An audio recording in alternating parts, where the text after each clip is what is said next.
The warning klaxons screamed through the cargo hold of the wandering star as Jace Rivera fought to keep his ship from tearing itself apart. Sparks cascaded from the control panel like deadly rain, and the artificial gravity fluctuated wildly, making his stomach lurch with each violent pitch of the vessel. "Come on, sweetheart," he muttered through gritted teeth, his hands dancing across the controls with practiced desperation. "Don't die on me now." The ship had been his home for the past 3 years, ever since he'd left Earth behind to make his living hauling cargo between the Outer Rim colonies. She wasn't much to look at, a battered old freighter with more patches than original hull plating, but she'd never let him down before. Today, apparently, was the exception. The navigation computer had failed first, leaving him flying blind through the asteroid field surrounding Celeste Prime. Then the engine had started overheating, throwing error codes faster than he could acknowledge them. Now, with the moon's purple-hazed surface rushing up to meet him, Jace realized he was about to become intimately acquainted with the local terrain. The impact came like the fist of an angry god. Metal screamed against stone as the wandering star carved a furrow through the crystalline sand of Celeste Prime's northern hemisphere. Jace's safety harness bit into his chest as he was thrown forward, his vision exploding into stars as his head connected with something solid. When consciousness returned, it brought pain as its unwelcome companion. His left shoulder felt like it had been set on fire, hanging at an unnatural angle that made his stomach churn. Each breath sent spikes of agony through his chest, and he could taste blood on his lips. "Well," he wheezed, fumbling with his harness release, "that could have gone better." The ship's emergency lighting cast eerie shadows through the smoke-filled cabin. Warning messages scrolled across the few screens that still functioned, painting a grim picture of his situation. Life support was failing, the hull had been breached in 3 places, and the communication array was completely dead. Jace managed to drag himself from the pilot's chair, biting back a curse as his injured shoulder protested the movement. Through the cracked viewport, he could see the alien landscape of Celeste Prime stretching endlessly before him. Twin suns hung in the lavender sky, casting the world in hues of purple and gold. In the distance, forests of crystalline trees caught the light, creating a display that would have been breathtaking under different circumstances. Right now, though, all Jace could think about was getting out of the ship before the air ran out.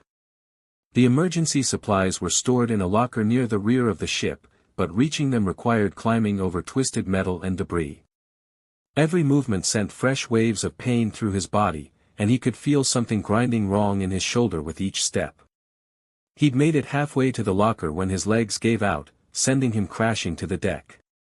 The pain was so intense it made his vision blur, and for a moment he thought he might pass out again. That's when he heard it, a sound that didn't belong to his dying ship. Footsteps.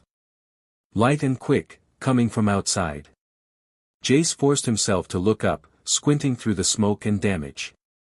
A figure appeared in the breach torn in his ship's hull, silhouetted against the alien sky. As his eyes adjusted, he found himself staring at the most beautiful woman he'd ever seen. She was tall and willowy, with skin that seemed to shimmer with an inner light. Her hair was the color of starlight, flowing around her shoulders like liquid silver. She wore a form-fitting suit that appeared to be made of some kind of adaptive material, shifting colors to match her surroundings. Most striking of all were her eyes, large and luminous, the color of deep ocean water. By the eternal stars, she breathed, her voice carrying a musical quality that made something in Jace's chest tighten. "Are you injured?" "Just a little," Jace managed, trying to push himself up on his good arm. "Nothing that won't heal." The woman, clearly not human, but something far more exotic, approached cautiously. Her eyes widened as she took in his condition, and he saw her delicate hands flutter nervously at her sides. "You need medical attention immediately," she said, her accent lending a lyrical quality to the universal standard language. "That shoulder, it's completely dislocated." "Yeah," Jace agreed, studying the joint's unnatural position. "I noticed." What happened next made the alien woman take a step backward, her luminous eyes going wide with shock. Without any warning or preparation, Jace gripped his injured arm with his good hand and yanked it sharply upward and back. The sound of the joint snapping back into place echoed through the ship's cabin like a gunshot. Pain exploded through Jace's nervous system, white-hot and overwhelming, but he bit down on his lip to keep from crying out. The relief that followed was almost as intense as the pain had been. There, he panted, rotating his shoulder experimentally. Much better. The alien woman swayed on her feet, her shimmering skin suddenly pale. Her ocean blue eyes rolled back in her head, and she began to topple forward. "Whoa there," Jace said, lunging forward to catch her before she hit the ground. His newly reset shoulder protested the movement, but he managed to gather her in his arms before she could fall. She was surprisingly light, her body warm against his chest. Up close, he could see that her skin wasn't just shimmering, it was actually covered in tiny, almost microscopic scales that caught the light like diamonds. Her breathing was shallow but steady, and her face had an almost ethereal quality that made his heart skip a beat. "Great," he muttered, looking around the ruined cabin. "Now what am I supposed to do with you?" The twin suns were beginning to set, painting the sky in shades of deep purple and gold. The temperature would drop soon, and his ship's life support wouldn't last much longer. He needed to find shelter, and soon. Gently, he lifted the unconscious woman in his arms, marveling at how perfectly she seemed to fit against him. Her head nestled against his shoulder, and he caught a scent like ozone and starflowers that made his pulse quicken.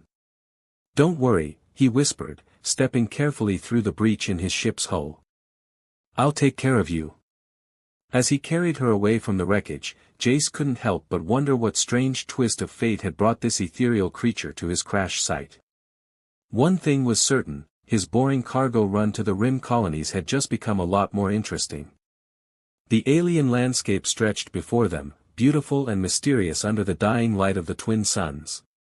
Somewhere out there, he hoped, lay the answers to who she was and why she'd fainted at the sight of him healing himself. But first, he needed to find shelter before the desert cold claimed them both. Behind them, the wandering star settled deeper into the crystalline sand, her hull cooling with tiny pinging sounds. Ahead lay the unknown, and in his arms, Jace carried the most intriguing mystery he'd ever encountered. The adventure was just beginning. Consciousness returned to Naya Stellaris like waves lapping at a distant shore. First came the warmth, a gentle, enveloping heat that seemed to seep into her very bones. Then the scent of something unfamiliar yet oddly comforting, like ozone mixed with earth after rain. Finally, the sound of a voice, deep and resonant, humming an unfamiliar melody. Her eyes fluttered open to find herself lying on her own bioadaptive sleeping platform in her research shelter. Soft, amber light filtered through the translucent walls, and the familiar hum of her equipment created a soothing backdrop. For a moment, she wondered if the crash and the human had been nothing more than a vivid dream. Then she turned her head and saw him. The human, Jace, she remembered now, sat beside her platform, his back against the curved wall. His eyes were closed, but she could tell he wasn't sleeping. There was a tension in his shoulders that spoke of someone keeping watch. In the gentle light of her shelter, she could see him more clearly than before. He was ruggedly handsome in a way that was entirely foreign to her experience. Where Andromedan males were tall and ethereal, with delicate features and luminous skin, this human was all sharp angles and weathered strength. His dark hair was tousled, and a day's worth of stubble shadowed his jaw. Most intriguing of all were the scars, thin lines that crisscrossed his forearms and hands like a map of past adventures. "You're awake," he said without opening his eyes, a slight smile tugging at the corner of his mouth. Naya felt heat bloom across her cheeks, her natural luminescence flickering in embarrassment. "How did you know?" "Your breathing changed." He opened his eyes then, and she was struck again by their deep brown color, warm like the twin suns at dawn. "Plus, you started glowing brighter. It's actually quite beautiful." The luminescence in her skin pulsed more intensely, betraying her emotional state. Among her people, such displays were considered deeply personal, almost intimate. I apologize for my reaction earlier.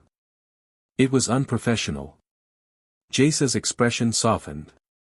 "Lady, you've got nothing to apologize for. I've had grown soldiers lose their lunch watching me reset bones. But I'm a medical researcher, Naya protested, struggling to sit up. I should be accustomed to, she gasped as she noticed his shoulder. Your injury. You need proper treatment. Already taken care of, Jace said, rolling his shoulder to demonstrate its full range of motion. Amazing what a good night's sleep can do. Naya stared at him in disbelief. It had been less than 8 hours since his crash, and the dislocation she'd witnessed should have taken days to heal properly, even with Andromedan medical technology. That's not possible. The ligament damage alone should require. Humans heal fast, Jace interrupted with a shrug. Always have. It's one of our more useful traits. She reached for her medical scanner, her scientific curiosity overriding her embarrassment. May I? I'd like to examine the joint, just to ensure there's no residual damage. Something flickered in Jace's eyes, surprise, perhaps, or pleasure. Sure, if it'll make you feel better. Naya activated the scanner, its soft blue light washing over Jace's shoulder.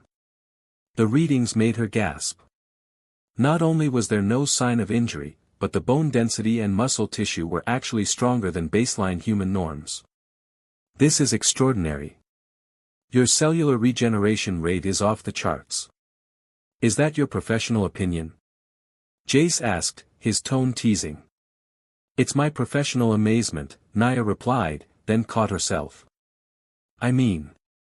I'm Naya Stellaris, xenobiological researcher with the Andromedan Scientific Collective. Jace Rivera, professional wanderer and amateur crash victim. He gestured around the shelter. Nice place you've got here. Very organic. Naya followed his gaze, seeing her research station through his eyes. The shelter was grown rather than built, its living walls capable of self-repair and environmental adaptation. Bioluminescent panels provided light, while the air recycling system was based on modified algae that glowed softly in transparent tubes running along the ceiling. It's designed for long-term solo research, she explained. I've been studying the indigenous plant life of Celeste Prime for the past 6 months. Solo. Jace raised an eyebrow. That's a long time to be alone out here. There was something in his tone that made her look at him more carefully. You sound like you speak from experience. 3 years running cargo between the rim worlds, he admitted. Not much company except for the ship's computer, and she's not much of a conversationalist. Naya felt an unexpected pang of sympathy. It must be lonely. Sometimes. His eyes met hers, and she saw something vulnerable there, quickly hidden. What about you? Don't the Andromedans usually work in teams? Usually. Naya turned away, busying herself with her equipment. I requested a solo assignment. Running from something? The question was asked gently, without judgment, but it still made her flinch. My research methods are considered unconventional by my colleagues. They believe that studying other species requires maintaining proper scientific distance. And you don't? Naya was quiet for a long moment, weighing her words. I believe that understanding requires empathy.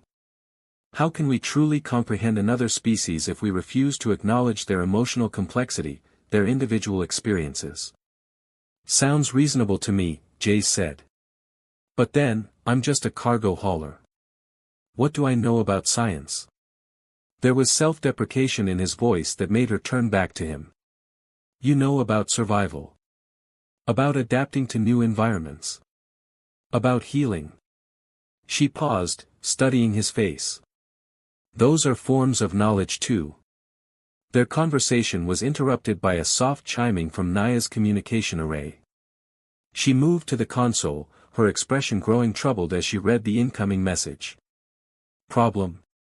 Jace asked, rising to join her. Supply ship's been delayed by solar storms, Naya explained. Won't be here for another 3 weeks. Jace nodded toward where his ship was visible through the transparent wall, listing heavily to one side in the crystalline sand. Well, I'm not going anywhere either. Looks like we're stuck with each other. I have sufficient supplies for 2 people, Naya said quickly. And there's plenty of space. If you don't mind the company of an eccentric Andromedan scientist. I can think of worse company, Jace replied with a smile that made her luminescence flicker again. Over the following days, they fell into an easy routine. Naya continued her research during the daylight hours, cataloging the unique properties of Celeste Prime's crystalline flora, while Jace worked on salvaging what he could from his ship. Evenings found them sharing meals and stories as the twin suns set beyond the horizon. Naya learned that Jace had been born on an agricultural colony world, the son of farmers who'd expected him to follow in their footsteps. Instead, he'd chosen the stars, much to their disappointment. He'd been engaged once, to a woman who'd wanted him to settle down and start a family, but the relationship had ended when she'd realized he couldn't give up his wandering ways. She wasn't wrong, Jace admitted one evening as they sat outside the shelter, watching the aurora-like displays that danced across Celeste Prime's night sky. I'm not the settling down type. Never have been. Perhaps you simply haven't found the right place to settle, Naya suggested softly. Jace glanced at her, something unreadable in his expression. Maybe. What about you? Ever think about settling down? Naya's luminescence dimmed slightly. Andromedan relationships are complicated. We bond for life, usually after extensive genetic compatibility testing and family negotiations. It's all very logical and proper. Sounds romantic, Jace said dryly. Romance is considered an inefficient emotional state by my people, Naya replied, then added quietly, I've always wondered what it would be like, though. To choose someone based on attraction rather than compatibility ratings. It has its advantages, Jace said, his voice rougher than usual. They were sitting closer now, Naya noticed. Close enough that she could feel the warmth radiating from his body, could smell that intriguing scent that seemed uniquely his. When had that happened? Jace, she began, not sure what she wanted to say. He turned toward her, and she saw her own uncertainty reflected in his eyes. The aurora overhead seemed to pulse in rhythm with her heartbeat as he reached up to touch her face, his fingers trailing along her cheek with impossible gentleness. Tell me to stop, he whispered. Instead, Naya leaned into his touch, her luminescence brightening like stars coming alive in the darkness. When he kissed her, it was nothing like the clinical descriptions in her scientific texts. It was warm and electric and utterly overwhelming, sending cascades of sensation through her entire being. Above them, a meteor shower began, streaking across the purple sky like falling stars. But neither of them noticed, lost as they were in the discovery of each other, 2 lonely souls finding unexpected solace in the vast emptiness of space. The night was full of possibilities, and for the first time in years, neither of them felt alone. The morning after their first kiss, Naya woke to find Jace already awake beside her, studying her sleeping platform's bio-readings with fascination. The amber light filtering through the shelter's walls caught the copper highlights in his dark hair, and she felt her luminescence respond involuntarily to his presence. Good morning, beautiful, he said softly, turning to smile at her. Your bed's been monitoring my vitals all night. According to this, my cellular regeneration rate increased another 15% while I was sleeping. Naya sat up, suddenly alert. That's impossible. Even with advanced medical intervention, human healing rates don't fluctuate that dramatically without, she paused, studying the readings more carefully. Unless there's an external catalyst. Like what?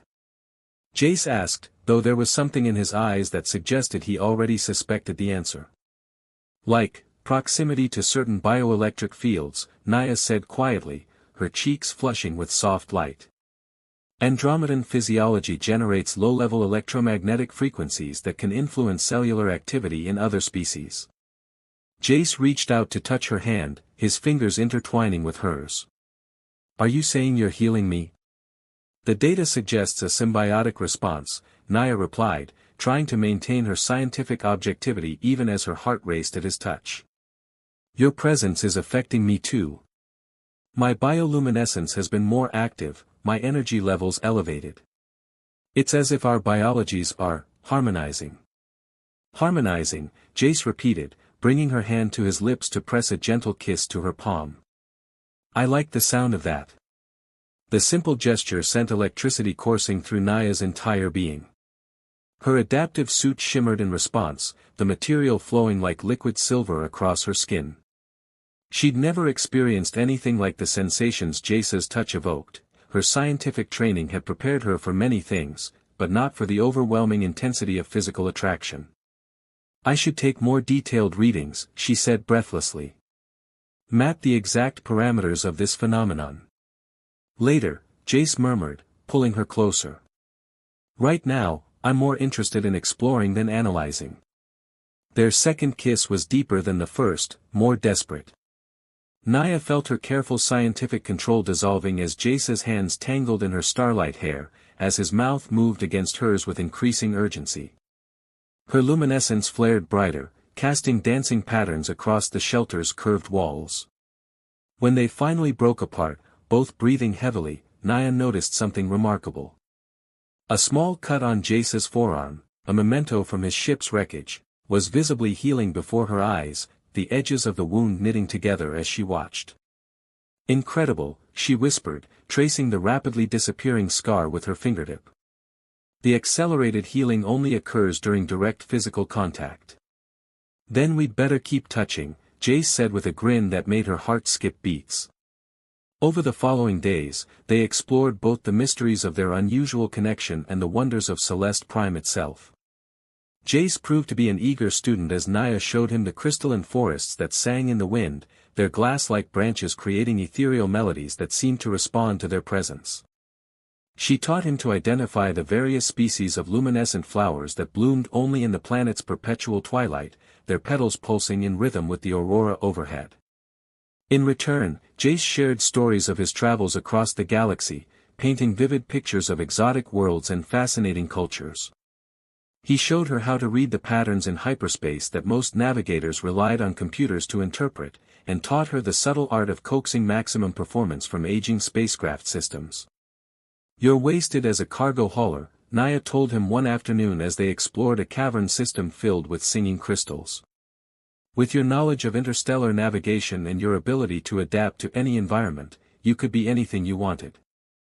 Maybe, Jace replied, his voice echoing strangely in the crystal chamber. But then I might never have crashed on this moon. Never would have met you. Naya's luminescence pulsed warmly at his words. Do you really believe it was fate that brought us together?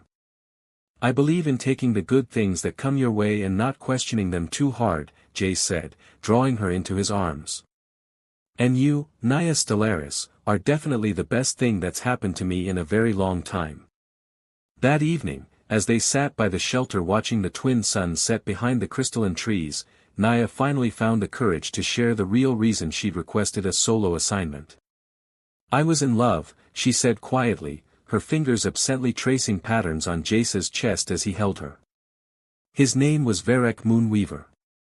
He was everything an Andromedan male should be, brilliant, accomplished, genetically perfect. Our families arranged the bonding when we were both still in university. Jace's arms tightened around her, but he remained silent, letting her find her own pace. I thought I was happy, Naya continued. The match made sense. We shared intellectual interests, our compatibility ratings were exemplary. But then I began to suspect that he was only interested in my research, in the prestige my discoveries would bring to his own career. What happened? Jace asked gently. I discovered he'd been sharing my preliminary findings with his father's research consortium, claiming credit for work I'd done in isolation. Naya's luminescence dimmed with remembered pain. When I confronted him, he couldn't understand why I was upset. After all, we were bonded, wasn't my work his work by extension? Bastard, Jace muttered. I broke the bonding contract, Naya said. It caused a scandal that reached the highest levels of Andromedan society. No one could understand why I would choose exile over an advantageous match. My own family disowned me. Their loss, Jace said fiercely. Anyone who can't see what an amazing woman you are doesn't deserve you. Naya turned in his arms to face him, her heart swelling at the sincerity in his voice. I never expected to feel this way about anyone, especially not someone from another species. But being with you, it's like coming home to a place I never knew I'd been searching for. I know exactly what you mean, Jace replied, cupping her face in his hands. I've been running from home my whole life, but I think maybe I was just running toward you. Their kiss under the alien stars was tender and full of promise, a pledge of hearts finding their perfect match against all odds. When they moved inside the shelter, it felt like the most natural thing in the world. Naya's adaptive suit responded to her desires, becoming gossamer thin and translucent. In the soft glow of the shelter's bioluminescent panels, she looked like a creature of pure light and desire. Jace's hands shook slightly as he traced the elegant lines of her body, marveling at the way her skin seemed to pulse with inner fire wherever he touched. You're so beautiful, he whispered against her throat, his lips finding the sensitive spots that made her gasp and arch against him. As are you, Naya replied, her hands exploring the fascinating contrast between his scars and smooth skin, cataloging each mark as if it were a precious discovery. When they finally came together, it was with a sense of completion that surprised them both. Their bodies moved in perfect synchronization, as if they'd been designed for each other across the vast distances of space and time. Naya's luminescence flared brighter than ever before, casting rainbow patterns across the shelter's walls, while Jace felt strength and vitality flowing through him like nothing he'd ever experienced. Afterward, they lay entwined on the bioadaptive platform, watching their heartbeats gradually synchronize on the medical monitors. The readings showed remarkable data. Not only had Jace's healing rate accelerated to superhuman levels, but Naya's own biosignature had stabilized in ways that should have been impossible. We're changing each other, Naya observed wonderingly, her scientific mind still active even in the afterglow of their lovemaking. On a cellular level, we're becoming something new. Is that bad? Jace asked, pressing a kiss to her silver hair. I don't know, Naya admitted. Nothing like this has ever been documented between our species. We're in uncharted territory. Good, Jace said with conviction. I've never liked following maps anyway. Naya laughed, the sound like silver bells in the quiet shelter. What are we going to do, Jace? When the supply ship comes, when we have to return to our separate lives? Who says we have to? Jace countered. My ship's beyond repair, but the navigation computer and some of the other systems could be salvaged. Combined with your research equipment and knowledge of exotic biologies, we could make quite a team. A team doing what? Whatever we want, Jace said simply. The galaxy's a big place, full of mysteries waiting to be explored. Why shouldn't we explore them together? Naya felt hope blooming in her chest like one of Celeste Prime's luminescent flowers. You'd give up your independence for me? I'm not giving up anything, Jace replied, rolling over to look into her glowing eyes. I'm gaining everything I never knew I wanted. Besides, what's independence worth if you're alone? The Andromedan Collective will never accept our relationship, Naya warned. Interspecies bonding is forbidden, especially with humans. They consider your species too unpredictable. Then we'll make our own rules, Jace said, sealing the promise with a kiss that made her luminescence flare like a star being born.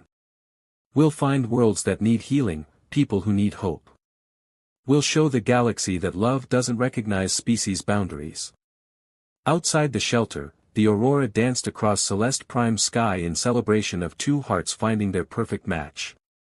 In the distance, the crystalline forests sang their eternal songs of beauty and mystery, while the twin moons rose to cast their blessing on a love that had bloomed between the stars. Naya fell asleep in Jace's arms, her biomonitors showing the strongest, most stable readings of her life. For the first time since leaving her homeworld, she felt truly at peace.